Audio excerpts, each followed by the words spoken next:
Le cas de Djodogobité, c'est vraiment un cas d'école. Et ces cas-là, ça a permis au ministère de la Construction de prendre beaucoup de mesures. Notamment, il y a un projet de délimitation des territoires de village pour qu'on sache exactement la zone de compétence de chaque village. Ce projet est en cours. Au niveau du Grand Abidjan, on va connaître les territoires de chaque village. Il y a le projet de référentiel géodésique qui a été mis en place par le ministère de la Construction pour éviter qu'il y ait des chevauchements de lotissement et autres. Qui dit chevauchement de lotissement dit chevauchement de droit, donc litige. Ce référentiel, ce projet a été mis en place.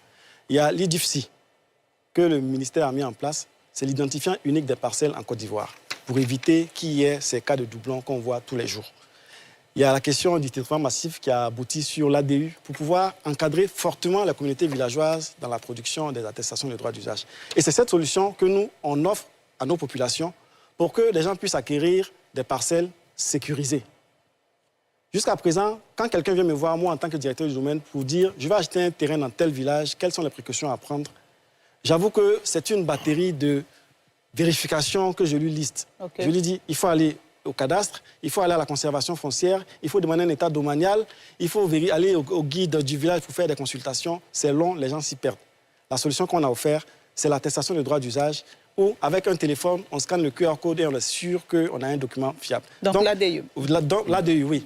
Et ce document, il est en vigueur. On a demandé qu'on puisse basculer de l'ancien système au nouveau système. Jusqu'à fin mars, ceux qui ont les anciennes attestations, ils font leur demande pour qu'on puisse rentrer dans une gestion moderne des terrains urbains, pour que ces problèmes qu'on constate là, on puisse carrément arrêter l'hémorragie. Les problèmes qui sont là avant, on va continuer à les régler. Les cas comme Bessikwa, ce problème qu'on voit là, on va en découvrir encore parce que ça est là, depuis des années, ça traîne. On essaie de les régler au cas par cas avec le support du ministère de la Justice. Et nos parents qui sont dans la diaspora, ils sont loin, ils travaillent dur. On allait en France, on a vu comment les gens souffrent pour gagner leur argent. Le conseil que je leur donne, de grâce, lorsque vous voulez acheter un terrain, c'est vrai que ça coûte cher, achetez un terrain où il y a déjà un titre de propriété définitif.